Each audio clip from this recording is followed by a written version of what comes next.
황금률이라는 제목으로 함께 하나님의 말씀을 우리가 나눠보도록 하겠습니다. 오늘 우리가 함께 읽은 말씀은요, 믿는 사람이라든지 아니면 믿지 않는 사람들조차도 아주 잘 알고 있는 유명한 성경 구절입니다. 바로 황금률이라고 부르는 말씀인데요. 혹시 황금률 많이 들어보셨죠? 영어로는 골든 룰이라고 합니다. 예수님께서 주신 아주 중요한 기본 윤리라고 해서 이것을 황금룰이라고 부릅니다. 자, 이 말씀이 중요한 이유는요, 예수님께서 이 말씀을 전해주시면서 주석을 붙이셨기 때문에 이 말씀은 중요합니다. 12절 말씀 우리 다시 한번 읽어볼까요? 시작. 너희도 남을 대접하라. 이것이 율법이요 선지자니라. 자, 예수님은 황금률을 말씀하시면서 뭘 뒤에 붙이셨어요? 이것이 율법이고 선지자다. 이렇게 말씀하셨습니다. 자, 이것이 무엇을 의미할까요, 여러분? 율법과 선지자는요, 당시에 성경을 의미했습니다. 당시에는 이제 구약 성경밖에 없었던 시대였잖아요. 자, 그래서 이 말씀을 이렇게 우리가 바꿔서 말할 수가 있습니다. 그러므로 무엇이든지 남에게 대접받고자 하는 대로 너희도 남을 대접하라. 이것이 성경이니라. 여러분, 이 얼마나 놀라운 말씀입니까? 우리가 이 말씀을 지키면 성경의 가르침대로 살아가는 것이고, 또 예수님이 이것에 대해서 직접 우리에게 확인을 시켜 주셨다라는 거죠. 바로 이 때문에 이 구절을 황금률이라고 부르게 되었습니다. 사실 황금률이라는 표현을 처음 사용했던 사람은요, 감리교회 창시자였던 요한 웨슬리 목사님이셨습니다. 그가 이 말씀을 강해하다가 이것이 곧 율법이요 선지자니라 라는 이 부분에 감명을 받아서 성경 전체를 요약하는 가장 귀한 법칙이라고 생각을 하다가 금처럼 귀하다라는 의미에서 황금률이라는 별명을 부르게 되었다는 것입니다. 자, 그렇다면 이 말씀이 구체적으로 무슨 뜻일까요? 많은 사람들은 그저 이 말씀을 남을 대접하라 정도로만 이해를 합니다. 자, 하지만 여기서 대접하다는 것은요, 손님을 초대해서 음식을 나누는 그런 의미의 성경 말씀은 아닙니다. 자, 원어인 헬라어 포이에오라는 헬라어 성경 말씀 단어는요, 그 뜻은 행하다라는 뜻입니다. 영어로는 우리가 잘 아는 do라는 단어로 해석을 할 수 있죠. 행하다, 하다라는 것입니다. 자, 그러니까 예수님의 말씀은 우리가 다시 한 번 더 이렇게 풀 수가 있어요. 너희가 다른 사람에게 받고 싶은 그대로 너희도 그들에게 뭐하라? 행하라. 공동번역 성경은 이렇게 말합니다. 너희는 남에게서 바라는 대로 남에게 해주어라. 이것이 율법서와 예언서의 정신이다. 자, 그러면 다른 사람들이 우리에게 해주기를 원하는 것은 과연 무엇일까요? 다른 사람이 아니라 내 마음을 들여다보면 우리가 쉽게 답이 나옵니다. 사실 우리가 남에게 바라는 것은 적어요? 많아요? 우리가 남에게 바라는 것은 무수히도 많습니다. 자, 우리는 지금 이 순간에도 다른 사람에게 무엇을 바라고 있잖아요. 심리학자들은 이런 바람을 3가지 정도로 요약을 했는데, 인간의 열악한 내면을 잘 파악한 것 같아서 한번 3가지를 좀 나눠보도록 하겠습니다. 자, 사람이 다른 사람에게 원하는 첫 번째는요, 이해받고 싶은 마음이라는 것입니다. 자, 여러분, 사람의 마음속 깊은 곳에는요, 늘 이런 갈망이 있다라는 거예요. 누군가 나를 좀 이해해줬으면 좋겠다. 내 마음을 좀 알아주면 좋겠다라는 것입니다. 남녀노소를 불문하고 우리 모두는요, 이런 마음을 가지고 있더라는 거예요. 자, 그래서 사람은 자신을 완전히 이해해줄 누군가를 끊임없이 찾습니다. 여러분, 왜 지금의 남편분하고 아내분하고 결혼하셨어요? 이 사람이 그래도 좀 나를 이해해줄 것 같으니까 결혼한 거 아니에요? 나를 전혀 이해 못하는데 결혼하셨어요? 아니잖아요. 우린 속았잖아요. 나를 이해해줄 줄 알았다. 네. 나의 이야기를 다 들어주고, 내 상황을 공감해주고, 내 허물을 다 알면서도 나를 비판하거나 정죄하지 않는 사람.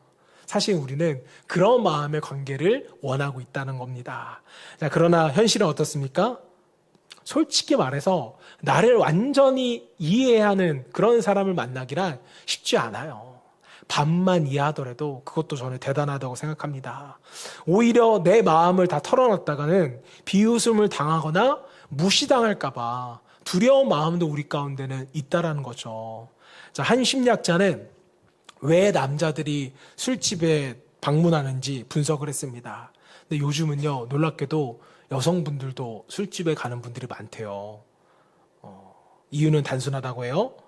속마음을 이야기하고 싶은데 집에서는요, 이 속마음을 들어줄 사람이 없다는 거예요. 남편도 아내도 내 속마음을 들어줄 수가 없습니다. 자, 그런데 술집에 있는 여성과 남성분들은요, 돈만 주면요, 들어준대요. 사실은 들어주는 척하는 거죠. 내가 무언가 말하면 고개도 끄덕여주고 슬픈 표정도 지어주고 공감해 주더라는 것입니다. 사실 술집에 방문하는 사람은 이게 다 쇼라는 걸 알아요. 그런데도 그것을 찾습니다. 왜일까요? 마음 깊은 곳에 누군가 좀 나를 이해해 줬으면 좋겠다라는 갈망이 너무나도 크기 때문이라는 것입니다. 자, 여러분, 예수님은 바로 그 점을 아셨어요. 그래서 황금률을 통하여서 우리에게 이렇게 말씀하시는 겁니다.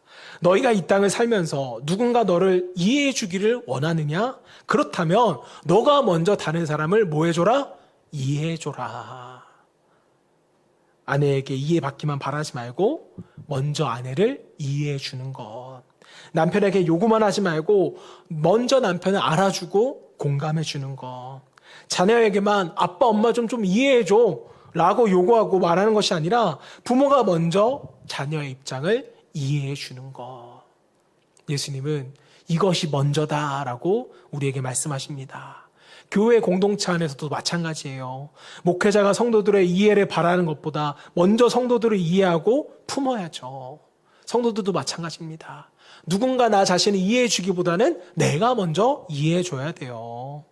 서로가 헤아리려는 그런 노력이 있어야 하더라는 것입니다. 자, 사랑하는 여러분, 이해받고 싶은 마음은 누구에게나 있어요.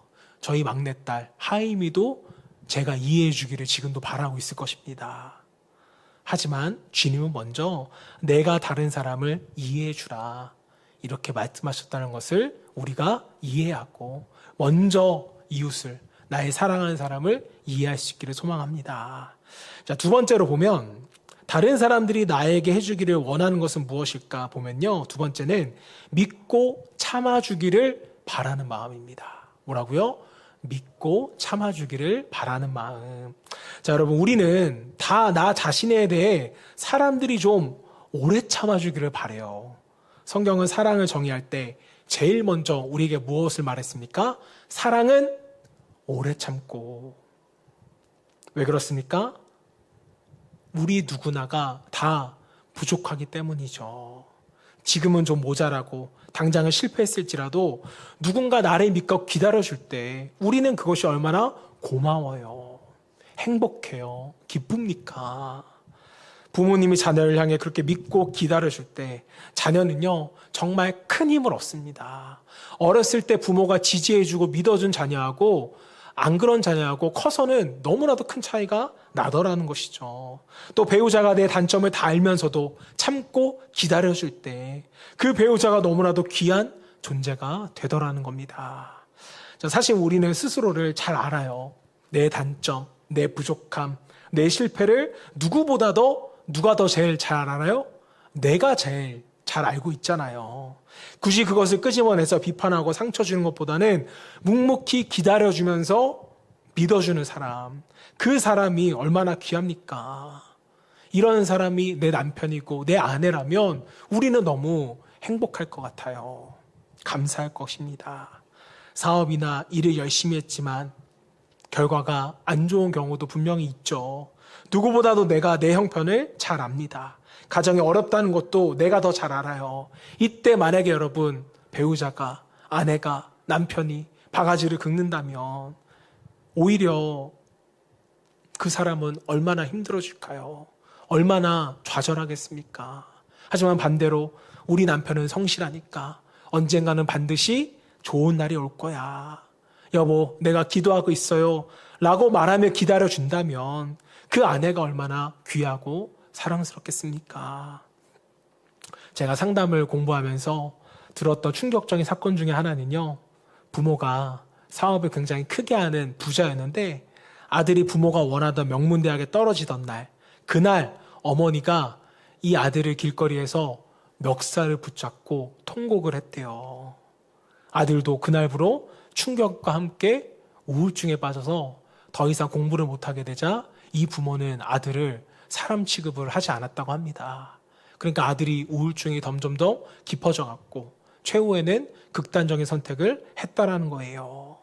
이 아이가 공부를 못하는 아이가 아니었습니다. 정말 최고의 대학은 아니어도 명문대에 들어갈 정도의 아이였다는 것이죠. 만약 그날, 그때 대학에 떨어졌을 때 어머니가 날 믿고 기다려 주셨다면 이 아들의 삶은 어떻게 달라졌을까요? 여러분, 우리는 실망감에 홧김에 이렇게 말할 수 있어요. 너한테 실망했어. 너는 이제 내 아들이 아니야. 그런데 솔직히 이렇게 말하면 누가 손해예요? 저는 부모가 손해라고 믿습니다. 자식은 속으로 차라리 잘 됐다 라고 생각할지도 모르겠어요. 왜요? 부모한테 상처만 받았으니까. 부모는 늙어가는데 관계를 끊어버리면 결국 부모만 더 외롭고 슬프게 된 것입니다.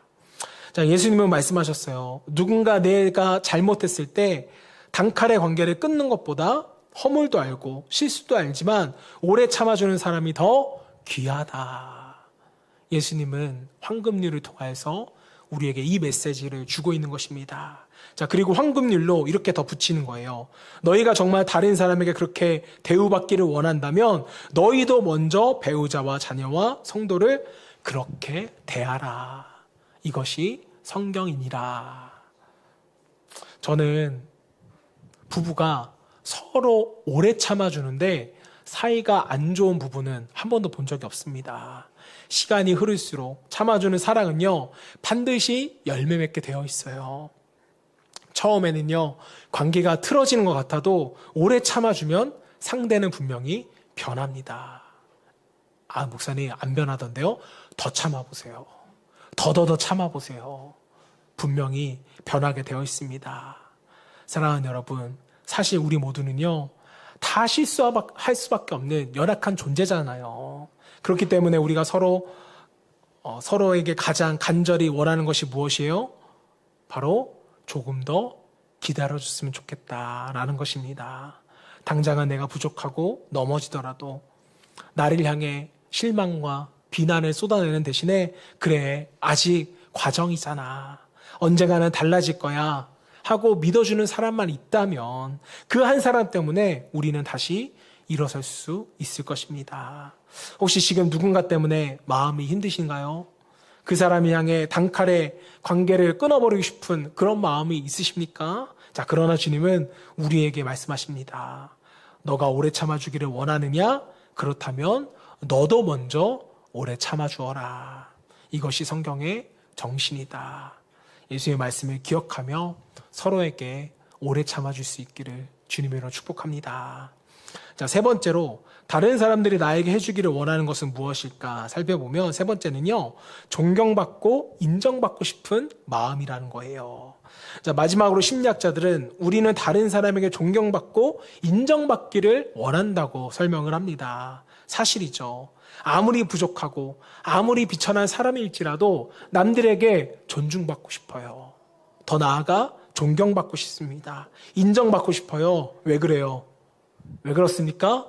우리는 하나님의 형상으로 지음받은 존재이기 때문에 그렇습니다. 여러분, 내 존재를 인정해주는 사람이 있다면 얼마나 고맙습니까? 위대한 일을 하라는 게 아니에요. 한 나라의 대통령이라도 국민들이 인정하지 않고 존경하지 않으면 소용이 없습니다.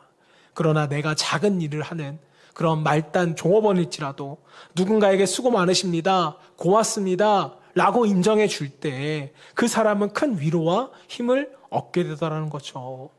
특별히 부부 사이에 서로 존중할 때 그들 부부의 마음은 따뜻해질 수밖에 없습니다. 예수님은 이것을 황금률이라고 우리에게 말씀하세요. 너희가 존중받고 싶으냐? 그렇다면 너희가 먼저 다른 사람을 존중해 주어라. 경제적으로 어려운 사람들, 또 사회적으로 지위가 낮은 사람들, 특별히 장애인분들, 우리가 이런 사람을 대할 때 황금률을 반드시 실천할 수 있어야 합니다. 요즘은 많이 나아졌지만 불과 얼마 전만 해도 교회 안에서조차 좀 이상한 사람들과 함께 예배드리는 걸 불편해하는 사람들이 있었습니다. 나보다 조금 못하다고 느껴지는 그 사람들을 멸시하거나 무시하는 일도 비일비재했습니다. 자, 그러나 여러분, 그것은 성경을 전혀 모르는 사람의 태도입니다. 우리가 존경받고 인정받기를 원하는 그대로 우리도 다른 사람을 존중할 수 있어야죠. 그것이 바로 성경이요, 예수님이 말씀하신 황금률이기 때문입니다. 자, 사랑하는 여러분, 이처럼 우리 안에는 다른 사람들이 내게 해주기를 원하는 수많은 목록들이 존재합니다. 우리는 다른 사람들이 내게 친절하게 대해주기를 원하고요, 나한테만큼은 정직하게 말해주기를 바랍니다. 나를 도와주기를 원하고 실수와 잘못을 용서해 주기를 바라며 내 단점에도 불구하고 나를 받아주고 나에게 베풀어 주기를 원한다는 거예요. 내게 미소 짓기도 원하고 나를 사랑해 주기를 원하고 내가 좀 부족할지라도 더딜지라도 언제나 나를 존중해 주고 따뜻하게 대해 줄 것을 바랍니다. 한마디로 말하면 남에게 바라는 것은요, 끝이 없더라는 거예요. 그런데 오늘 주님은 우리에게 딱 한 가지의 메시지, 딱 한 가지의 가르침을 주고 계십니다. 그게 무엇입니까? 우리 안에 있는 바람대로 그대로 먼저 그들에게 행하라고 말씀해 주시고 가르쳐 주십니다. 그것이 무엇이든지 다른 사람들이 내게 먼저 해주기를 기다리지 말고 내가 먼저 그 사람에게 해주라는 거예요. 행하라는 것입니다. 하지만 문제는요, 이해가 아니라 실천이죠. 황금률을 머리로 이해하는 것은 어렵지가 않습니다. 까짓것 내가 먼저 해주면 되지. 머리로는 생각할 수 있어요. 하지만 이것을 실제로 살아내는 것은 정말 어렵다는 것이죠. 한 가지 예를 들어 보겠습니다. 우리가 일상에서 가장 부딪히는 것이 뭔지 아세요? 저는 용서라고 생각해요. 우리는 잘못했을 때 직장 상사나 배우자, 그리고 하나님께 용서받기를 원합니다. 솔직히 말했으니까, 솔직히 죄를 고백하니까 용서해 줄 거야 라는 기대감을 우리는 가지고 있어요. 그리고 실제로 우리가 용서를 구하고 용서를 받을 때 그 기쁨은 이루 말할 수가 없잖아요. 자, 그래서 우리는 흔히 말합니다. 용서는 참 아름답다. 아름다운 거야. 이렇게 생각하고 말을 해요. 자, 그런데 정작 내가 누군가를 용서해야 할 상황이 오면 어떻습니까? 그때는 용서가 아름답지 못해요. 고난이고 괴로움입니다. 용서라는 자체를 떠올리기가 싫어요. 용서 받을 때는 기쁘지만 내가 남을 용서하는 것은 너무나도 어렵습니다. 꺼림직해요. 아니, 하기 싫어요. 유대인 작가 시몬 비젠탈이 쓴 해바라기라는 책에는 이런 이야기가 나옵니다. 이 작가는요, 포로 수용소에서 오랜 세월을 지냈던 사람이에요. 그곳에서 아버지, 어머니, 형제, 여동생, 온 가족이 그곳에서 죽어가는 것을, 죽임 당하는 것을 그는 다 보았습니다. 수많은 유대인들이 학살당하는 것을 직접 봤던 사람이에요. 그런데 그는 기적적으로 살아남았습니다. 자, 어느 날 그런데 한 간호사가 급히 찾아와 이렇게 말을 합니다. 지금 한 독일군이 죽어가고 있습니다. 자, 그런데 유대인을 찾습니다. 비젠탈은 간호사를 따라 병실로 들어가게 됩니다. 그곳에는 온 얼굴에 피를 뒤집어쓴 한 독일군 병사가 누워 있습니다. 그 병사는 이렇게 소리를 쳤습니다. 나는 죽기 전에 꼭 유대인을 만나야 합니다. 유대인 좀 찾아주세요. 비젠탈이 이 독일 군사에게 찾아가서 말합니다. 내가 유대인입니다. 그 순간 그 병사는요, 그의 손을 꼭 붙잡고 고백하기 시작하는 거예요. 예전에 자신이 한 마을의 유대인들을 몰살시켰고 큰 집에 사람들을 몰아넣고 불을 지른 뒤에 뛰쳐나오는 사람들을 향해 총을 쏴 죽였다고, 여자와 어린아이 가릴 것 없이 모조리 말살했다고, 그 죄가 너무 마음에 걸려 죽기 전에 내가 이것을 유대인들에게 꼭 고백하고 용서를 구해야겠다고, 나를 용서해달라고 고백을 하였습니다. 그때 비젠탈은 이렇게 기록을 했습니다.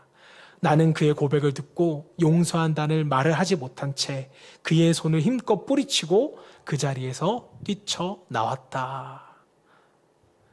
비젠탈은 끝내 그 독일군 병사를 용서하지 못했다라는 거죠. 그는 하나님을 믿는 사람이었기에 이 일을 평생 부끄러워하면서 살았습니다. 하지만 양심의 가책을 느끼다가 결국 이 책에 그 이야기를 기록했습니다. 자, 사랑하는 여러분, 이렇게 용서는 어렵다는 거예요. 황금률은 이만큼 어렵습니다. 그리고 이것이 바로 우리의 연약함이라는 거죠. 그래서 우리는 이 말씀 앞에 납작 엎드릴 수밖에 없어요. 황금률을 이해하는 것은 어렵지 않습니다. 그러나 그 말씀을 실천하는 것은 너무나도 힘이 들더라는 겁니다. 자, 그렇다면 어떻게 해야 우리가 이 중요한 황금률을 살아낼 수 있게 될까요? 예수님은요, 이 방법을 오늘 본문 문맥 속에 감춰두셨습니다. 자, 황금률은요, 이 구절은 너무나도 유명해서 많은 그리스도인들이 암송을 해왔습니다. 자, 그러나 예수님은 이 구절, 한 구절만 떼어낸 말씀을 우리에게 주신 적이 없어요.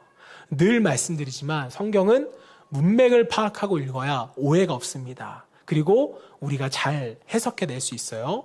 자, 우리가 지난주에 나눴지만 7절부터 11절까지는 뭐에 대한 가르침이었나요? 기도에 대한 가르침이었어요. 자, 그러니까 예수님은 기도의 이야기를 하시다가 지금 우리에게 뭘 주신 거예요?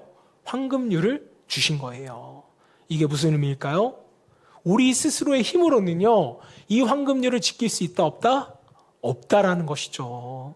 내 의지, 내 노력만으로는 사람이 이것을 실천하기란 불가능하다는 것입니다.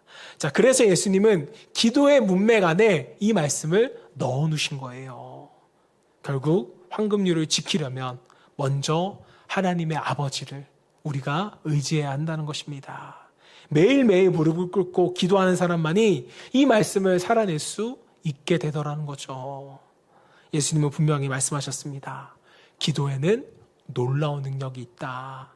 자, 왜냐하면 하나님은 우리의 기도에 반드시 응답하시기 때문입니다. 때로는 우리가 구한 그대로 응답을 하시고 때로는 잘못 구한 것을 바르게 바꿔서 응답해 주십니다. 우리가 미처 말하지 못한 것까지도 하나님은 아시고 우리의 기도에 응답해 주시는 분이시죠. 자, 예수님은 이 사실을 예로 들어 설명하십니다. 우리 9절 10절 말씀 같이 읽어볼게요. 시작.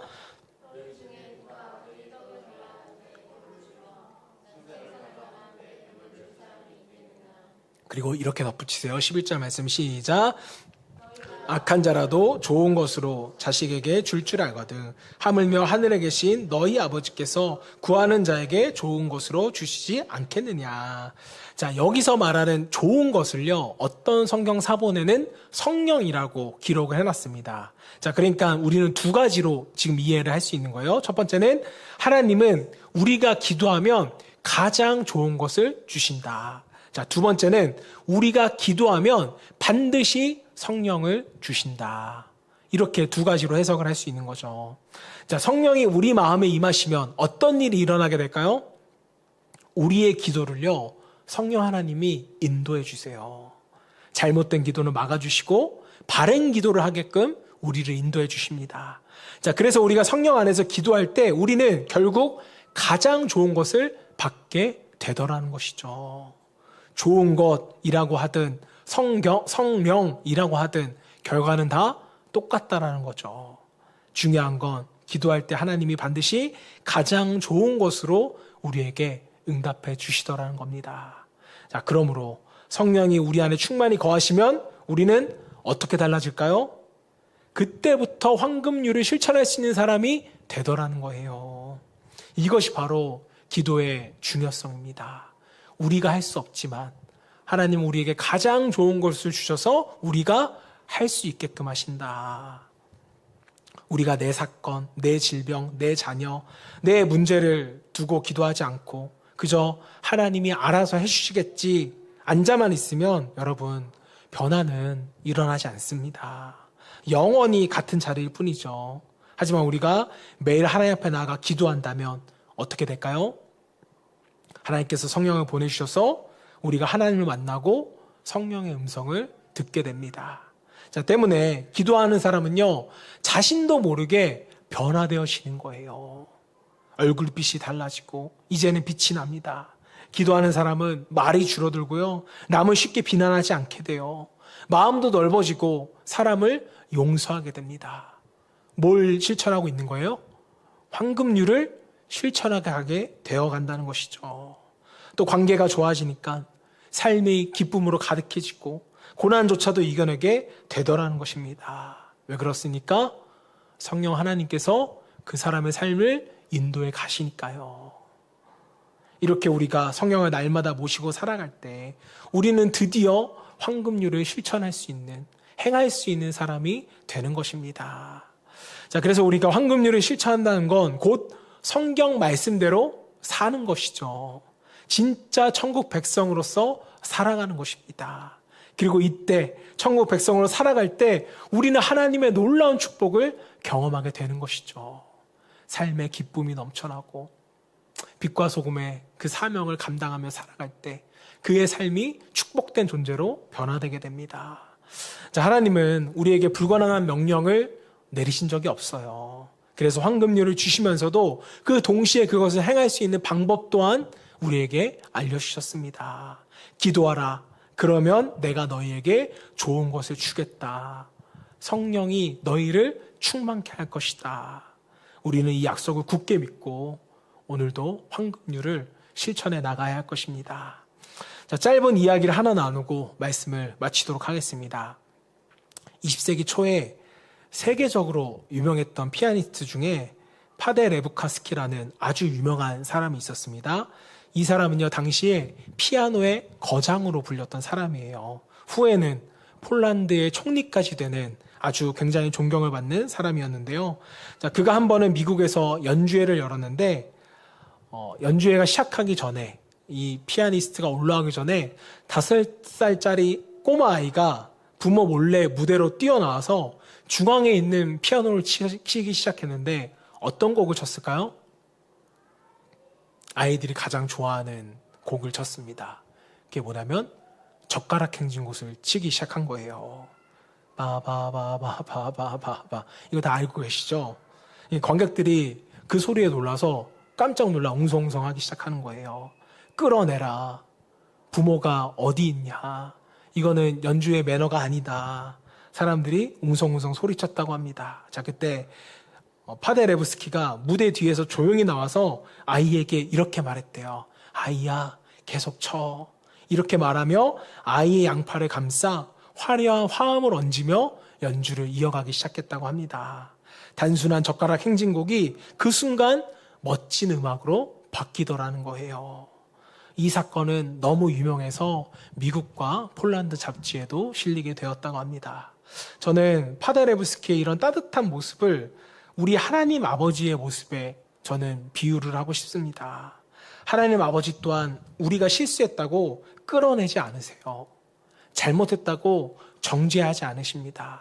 자, 우리는 적어도 하나님을 아버지라 부르는 그분의 자녀잖아요. 아버지는 자녀를 정죄하지 않습니다. 자, 그렇다면 우리는 어떻게 살아야 합니까? 바로 오늘부터 황금률을 실천하기 위해서 몸부림을 쳐야죠. 끊임없이 노력해야 합니다. 자, 물론 이것을 실천함과 동시에 분명 우리의 연약함을 마주하게 될 거예요. 용서하려고 했는데 용서하지 못하는 거예요. 사랑을 베풀려고 하는데 사랑을 베푸지 못하는 우리의 연약함을 마주하게 될 것입니다. 넘어지고 또 넘어지겠죠. 어쩌면 어린아이가 젓가락 행진곡만 칠 수 있는 것처럼 우리도 아주 작은 것밖에 할 수 없을지도 모르겠습니다. 자, 그러나 하나님은요, 그런 우리를 혼자 내버려 두지 않으신다는 거예요. 우리가 말씀을 실천하기 시작한다면 주님은 우리 뒤에서 팔을 뻗어 우리의 초라한 연주를 아름다운 대곡으로 바꾸어 주실 것입니다. 사랑하는 여러분, 황금률은 우리의 힘으로는 불가능합니다. 자, 그러나 기도로 성령을 의지할 때 그것은 가능해질 것입니다. 우리가 작은 순종을 드리면 하나님은 그 순종을 통해 늘 그렇듯 큰 일을 행하실 것입니다. 그러므로 오늘부터 주저하지 말고 황금률을 여러분의 삶에 적용해 보시기를 바랍니다. 작게라도 실천해 보세요. 하나님께서 그 작은 순종을 받으시고 우리의 삶 가운데 분명 변화를 일으켜 주실 것입니다. 우리의 부족한 손끝에서 시작된 연주를 하나님은 친히 완성해 주실 것입니다. 오늘 이 말씀을 새기며 기도로 성령을 의지하고 황금률을 실천하는 하나님의 자녀로서 살아갈 수 있는 저와 여러분 되시기를 주님의 이름으로 축원합니다.